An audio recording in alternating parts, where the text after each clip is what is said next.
Le DaFresh Morning, c'est 104.5 tonnes de bonne humeur. Tous les matins sur Urban FM.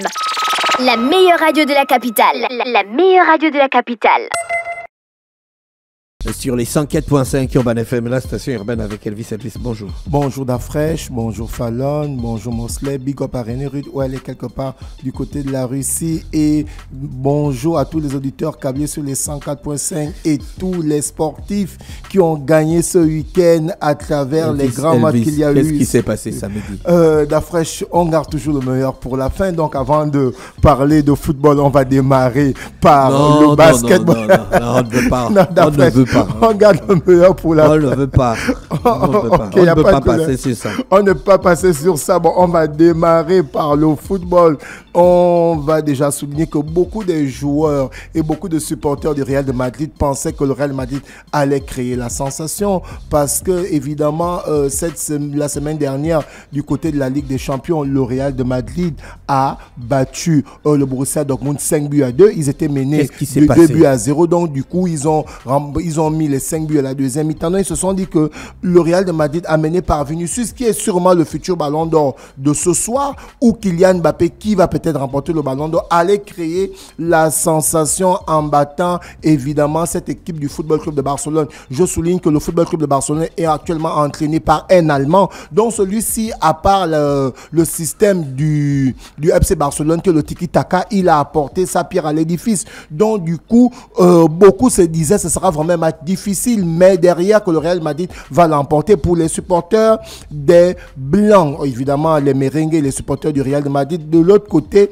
les supporters de Barcelone savaient que Barcelone allait remporter parce que Barcelone a corrigé le Bayern du Munich en semaine pendant la Ligue des Champions. Donc du coup, beaucoup pensaient que le Real de Madrid allait créer la sensation en battant cette équipe du Football Club de Barcelone, mais c'était mal compté sur le FC Barcelone qui a corrigé, qui a humilié, qui a étrié le Real de Madrid. N'abuse pas aussi. Non, DaFresh. Je sais que tu es un gars du PSG. Je suis un gars du PSG. Tu n'aimes pas le Real? Non, ça n'a rien à voir. Si tu n'aimes pas le Real, faut être honnête. DaFresh, le match s'est joué du côté de Santiago Bernabéu.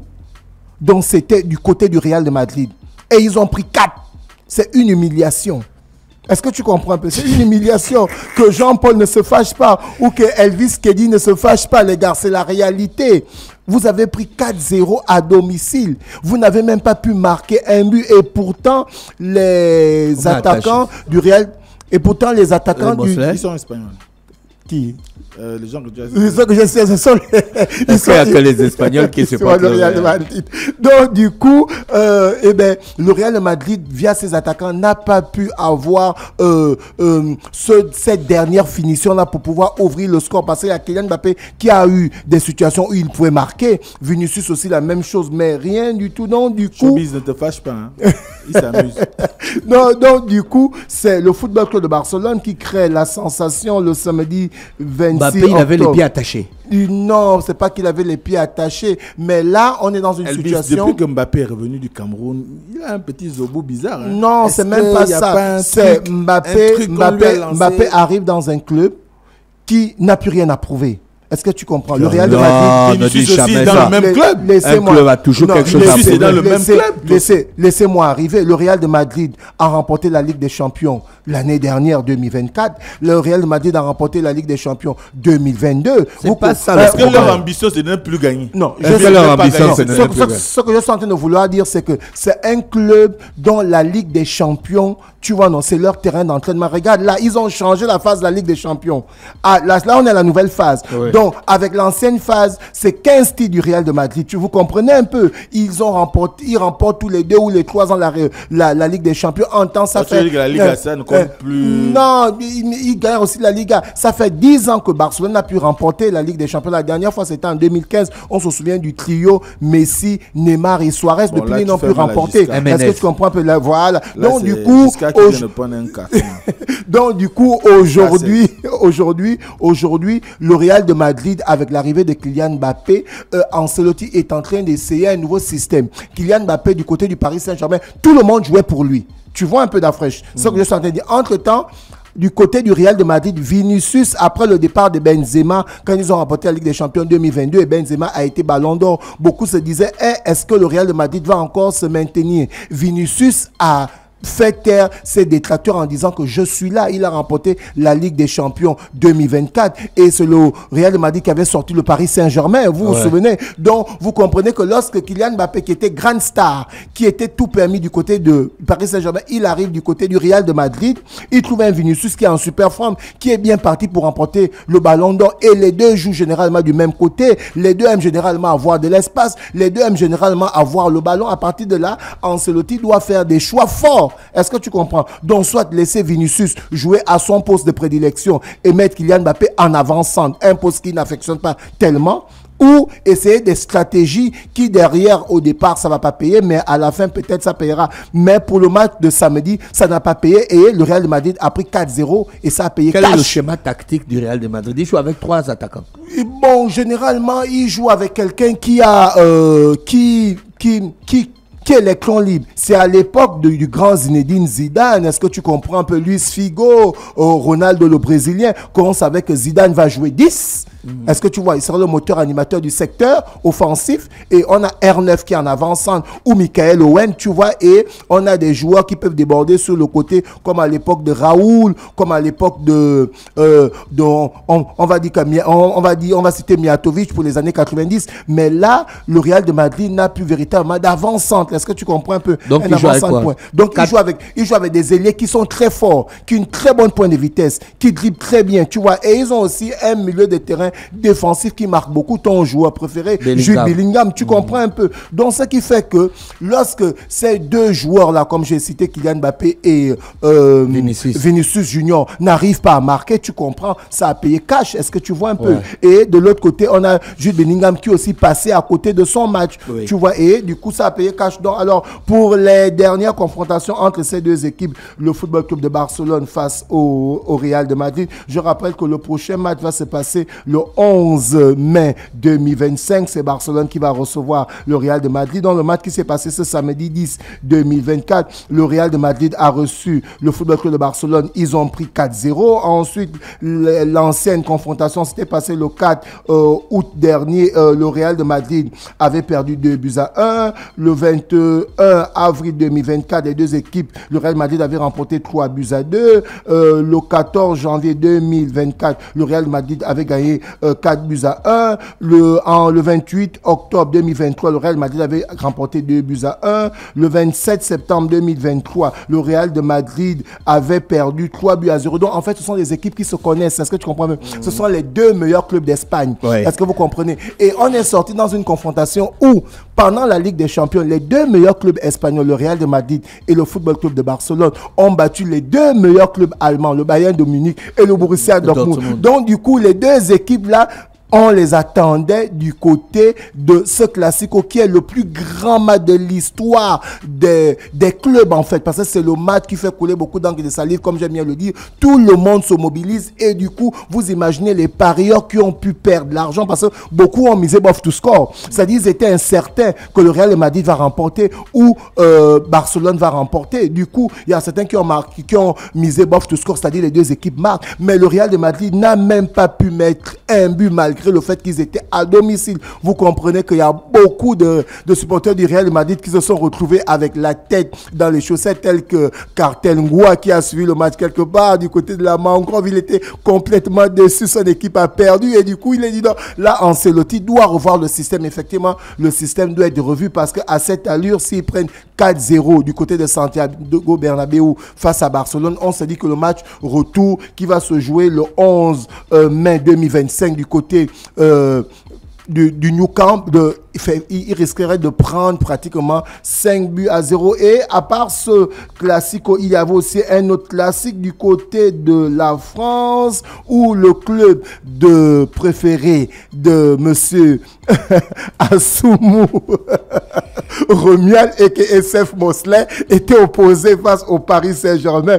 Et je pense que dimanche, hier, Mosley n'a pas passé une très bonne nuit parce que lui qui est Marseillais de sang, lui qui est Marseillais de couleur, lui qui est Marseillais depuis depuis Jean-Pierre Papin, Chris Waddell, Abedi Pelé, j'en passe, et Daniel Amoros et tout. Eh ben, le Paris Saint-Germain s'est amusé face à l'Olympique de Marseille. C'était un match complètement fou. Donc, du coup, Marseille qui n'a pas pu s'imposer dans ce match et le Paris Saint-Germain a remporté ce classique du côté de la France, 3-0 sur le terrain de l'Olympique de Marseille. Donc, d'Afresh, on a eu 2 classicos, celui du Real de Madrid qui recevait Barcelone. Le Real Madrid a pris 4-0. On a eu un second classico où l'Olympique de Marseille recevait le Paris Saint-Germain. Ils ont pris 3-0. Donc, les 2 équipes qui ont reçu les équipes adverses ont pris chacune 4 et 3-0. Et toujours dans ce football européen, on avait des chocs. Du côté de l'Italie, on avait ce qu'on appelle un grand match parce qu'on avait l'Inter de Milan face à la Juventus de Turin.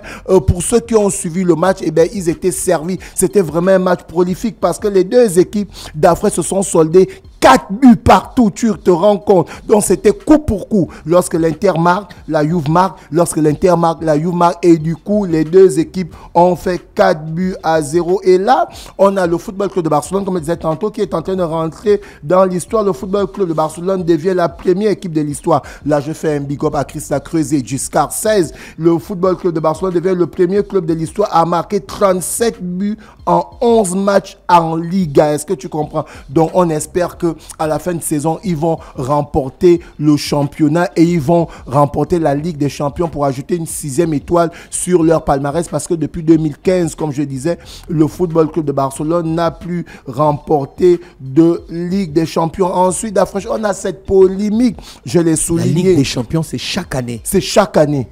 Alors là...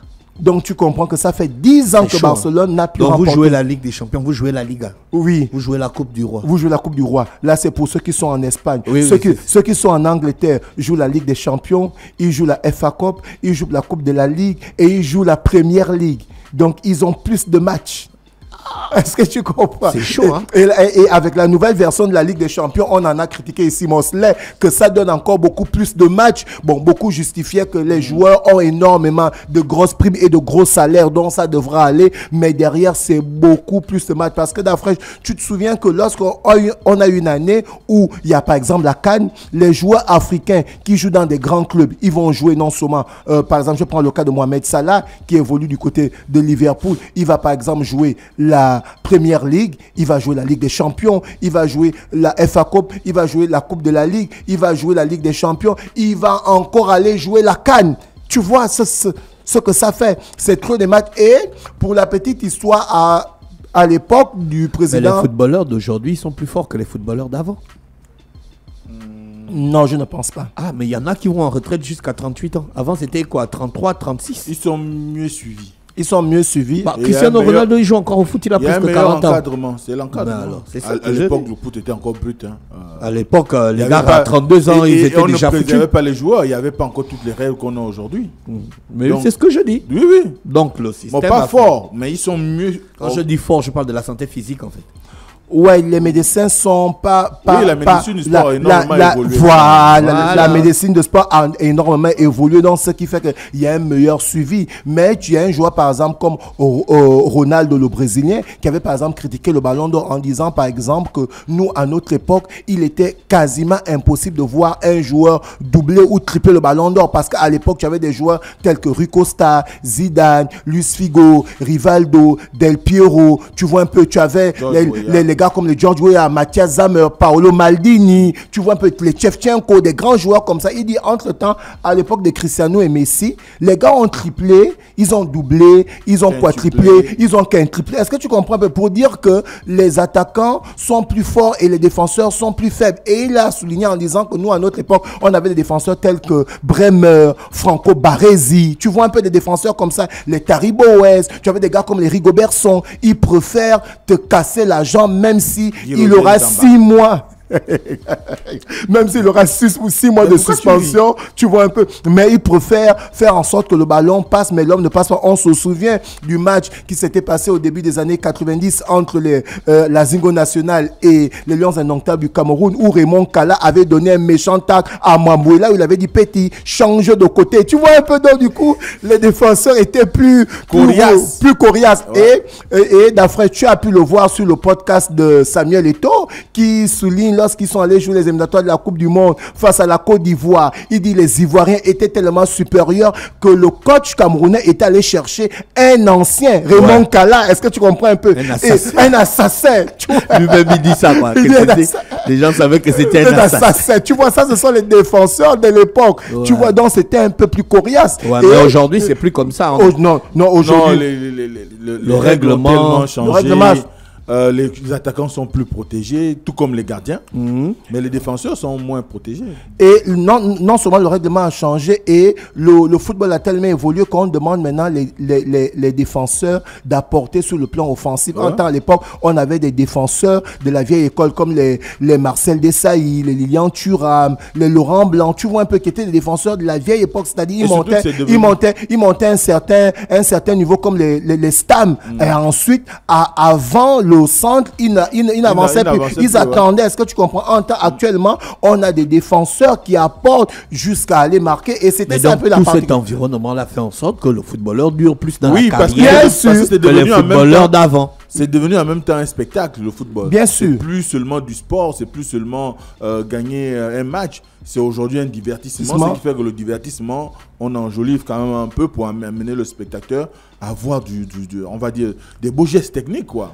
Et c'est ce qui était à l'époque, par exemple, la particularité des défenseurs brésiliens. Ils étaient très techniques et ils apportaient beaucoup sur le plan offensif, tels que Maicon, tels que Cafu, tels que Roberto Carlos, qui faisaient des remontées, qui arrivaient à faire des centres. Non, en fait, c'était ça la particularité des défenseurs brésiliens à l'époque. Maintenant, de nos jours, les Européens qui ont les meilleurs centres ont institué ça depuis les centres de football des jeunes. Donc, les Brésiliens n'ont plus gardé cette particularité. Cette particularité est maintenant un peu partout ailleurs. On va continuer dans le football pour parler du Ballon d'Or. La 68e édition du Ballon d'Or sera remise ce lundi 28 octobre du côté du théâtre de Chapelay de Paris. Et on a Vinicius qui est pressenti pour rafler la mise pour la première fois de sa carrière. Alors, si Vinicius remporte ce Ballon d'Or, évidemment, il va succéder au Brésilien Ricardo Kaká qui avait remporté le Ballon d'Or en 2007, et Ricardo Kaká qui avait succédé, on se souvient, à l'ancien et le seul,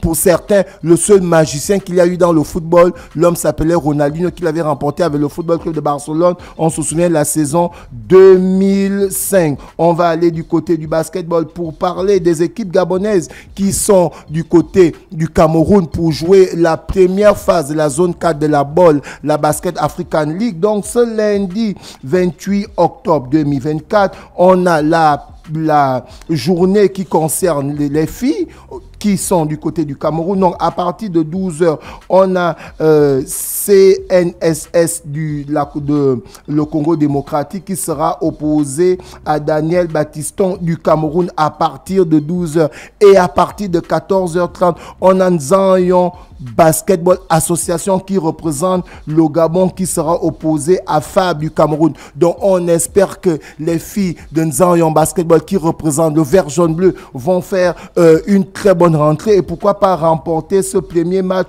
pour la BIL concernant les filles. Donc, voici un peu le programme de la deuxième journée parce que la première journée s'est passée ce dimanche 27. Et chez les hommes, nous avons eu l'entrée de Kaji Sport qui était opposé face à Mwanda Basketball.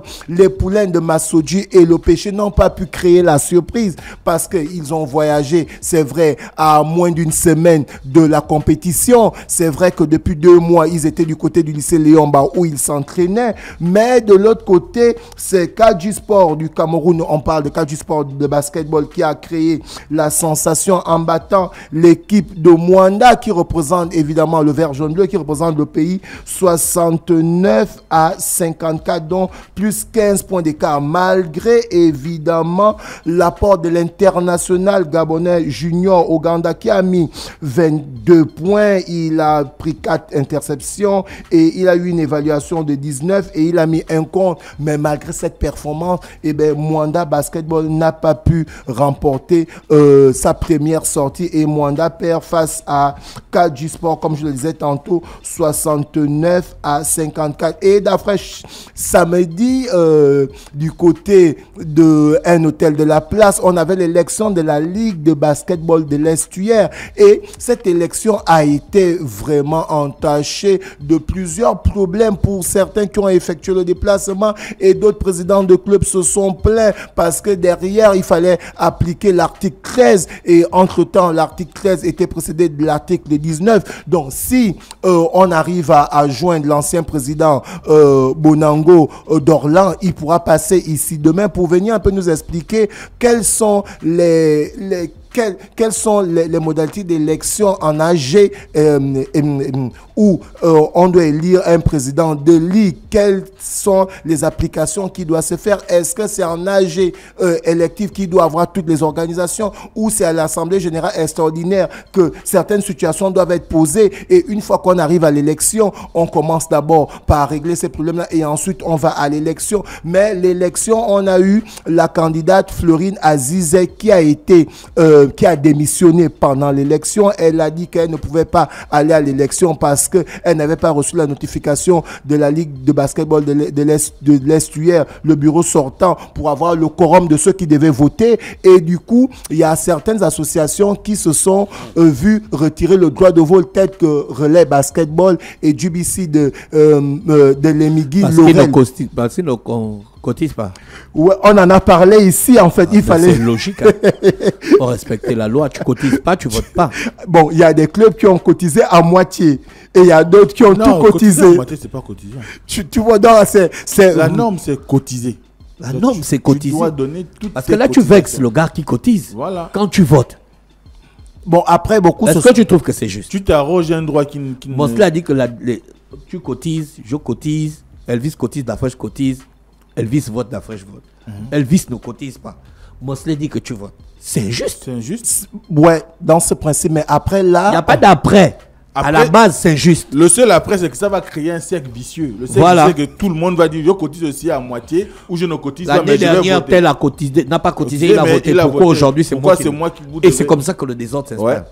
Donc il faut être discipliné là. Il faut être discipliné. Voilà pourquoi si tout se passe bien, on va recevoir l'ancien président d'Orlan Bonango qui va vraiment nous expliquer de fond en comble comment ça devrait se passer. Parce qu'il y a certains présidents des clubs qui se sont dit que l'Assemblée générale élective est souveraine. Donc du coup, des décisions peuvent se décider là. Est-ce que tu vois? Après, il y a d'autres qui disaient, il y a eu l'article 13 qui dit que lorsque les clubs sont déjà affiliés, ils ont le droit de vote. Ensuite, l'article 13 est précédé de l'article 9 qui dit qu'il faut entièrement avoir payé ses cotisations. Mais ça, c'est clair. Après. Le grand scientifique, oui, c'est clair. Après. Donc, du coup, on a vu finalement Aziz et Florine qui a enlevé sa candidature parce qu'elle disait que elle n'avait pas eu connaissance du quorum. Et ceux qui ont été retenus pour l'élection vont complètement voter en faveur de son anniversaire, Claude Michel Adossou Tshisambu. Donc, tu comprends qu'à partir de là, elle s'est sentie frustrée. Maintenant, est-ce que l'élection a eu lieu? Oui, l'élection a eu finalement lieu puisqu'elle a désisté. Donc, du coup, Michel Claude Adossou a été élu. Il y a eu une irrégularité? On a battu ton pote. Non, c'est pas mon pote. Je n'ai pas de pote dedans. J'ai mon grand frère et ma frangine qui étaient à l'élection. Donc, finalement, c'est monsieur Michel Claude Adossou Tshisambo qui a été élu parce que Aziz... c'est lui qui a gagné. Oui, parce que Aziz... Voilà pourquoi il voulait que les gens qui ne cotisent pas votent. Non. Il avait dit le contraire. D'après, tu te souviens? Il a dit qu'il est pour arranger tout ça. Lui, il a fait la politique. En fait, lorsqu'on l'a reçu... Mais c'est une élection normalement qu'on doit annuler. Puisqu'il y a eu une irrégularité, on n'a pas prévenu son adversaire du nombre de personnes qui devaient prendre part à l'élection. Mais celui-ci aussi a souligné qu'il n'a pas aussi reçu cette notification. Mais donc il y a une irrégularité, on annule cette élection. Maintenant, ça veut dire que le bureau qui a organisé l'élection n'a pas suivi toutes les étapes. Voilà pourquoi il faut annuler. Voilà pourquoi demain, on va tout faire pour recevoir Est-ce que Dorlan c'est à cause Bonambo de qui est ça? président. C'est là où le président de quoi? L'ancien président pour nous dire en fait non, si l'élection étant entachée d'irrégularité comme ça là, on ne peut pas faire ça, c'est nickel. C'est-à-dire qu'au Gabon, les Gabonais ont un problème avec le mot élection quoi. C'est-à-dire que même si nous trois on fait l'élection tout de suite, il y aura une irrégularité.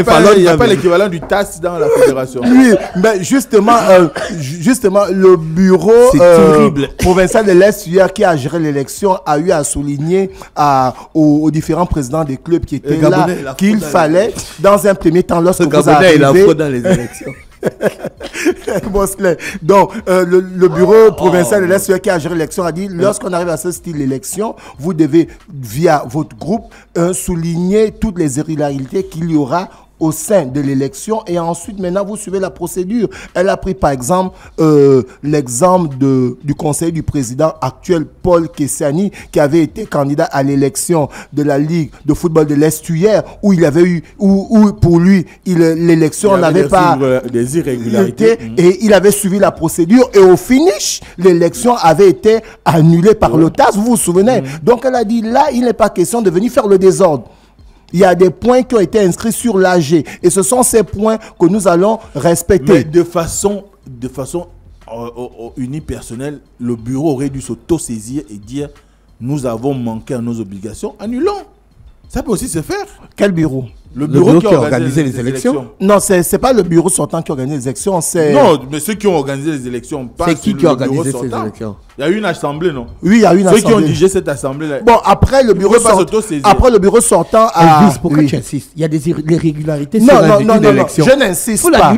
Non, je n'insiste pas. Ce que je suis en train de dire, c'est que Madame Florine Azizé a retiré sa candidature et elle a dit qu'il y avait beaucoup d'irrégularités sur l'avant-élection parce qu'elle n'a pas reçu le quorum des votants.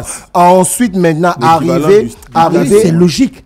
Elle doit maîtriser le quorum des votants. Elle doit savoir qui vote. Mais c'est ce que je suis en train de dire. Vous comprenez que je ne prends pas de parti pris. Et le président de la NABA a dit aussi la même chose, qu'il n'a pas reçu le quorum de Chisambo. Est-ce que tu comprends? Mais il a qu'à gagner. Pourquoi il ne s'est pas retiré Laisse-moi développer. C'est pas un procès. Comme il a gagné, il ne reconnaît plus qu'il y avait des irrégularités. Non. Donc, Madame Florine l'a souligné, Monsieur Chisambo l'a souligné, mais ensuite...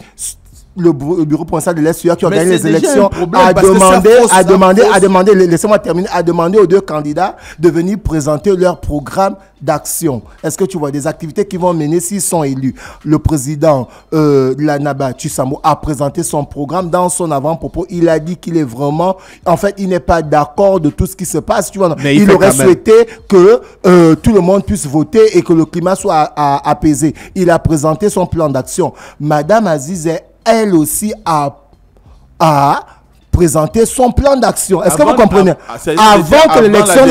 Avant la démission, elle a présenté son plan d'action. Et c'est une fois après maintenant qu'elle s'est maintenant désistée. Est-ce que vous voyez? Et après qu'il y a eu élection que M. Chisambo a été élu. Donc, est-ce qu'elle devait ne pas présenter? Qui a voté? Mais ceux qui étaient là. Ceux qui ont cotisé. Ceux qui ont cotisé. Et ceux qui n'ont pas cotisé. Non, ceux qui n'ont pas cotisé, non pas vous. Ceux qui n'ont pas cotisé entièrement n'ont pas voté. Ceux qui ont cotisé à moitié ont voté. Non, ceux qui ont cotisé, la totalité ont voté.